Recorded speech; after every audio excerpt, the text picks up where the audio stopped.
Dapat munang pag-aralan ng Land Transportation Office ang roadworthiness ng mga light electric vehicle bago ito gamitin sa kalsada. Ayon kay LTO Chief Assistant Secretary Vigor Mendoza II, may mga balita kasi tungkol sa pag-pull out ng mga nasabing sasakyan sa ibang bansa na planong suriin ng ahensya. Ang iba pang detalye sa ulat ni Kyle Bulyas.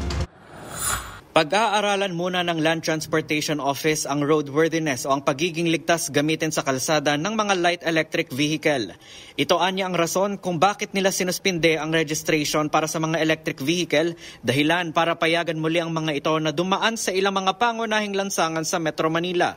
Sa programang 2x2, sinabi ni LTO Chief Assistant Secretary Vigor Mendoza II na may mga natanggap silang balita tungkol sa pag-pull out ng mga nasabing sasakyan sa ibang bansa.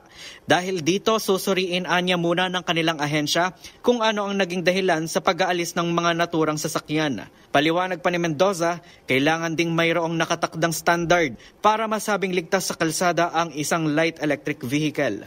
Gusto natin malaman mabuti kung bakit po pinupull out ito mga sasakyan na to, light electric vehicles, sa ibang parte ng mundo. No?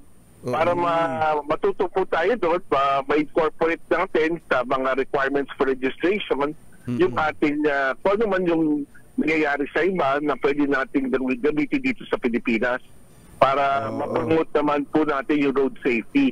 Kaya parang one step backward and hopefully two steps forward. No? Ayusin lang yung requirements based on the experiences ng ibang bansa sa light electric vehicle. Samantala, nilinaw naman ni Mendoza na ang suspensyon ay para lamang sa mga three-wheelers pababa kasama na ang mga scooter type na e-bike.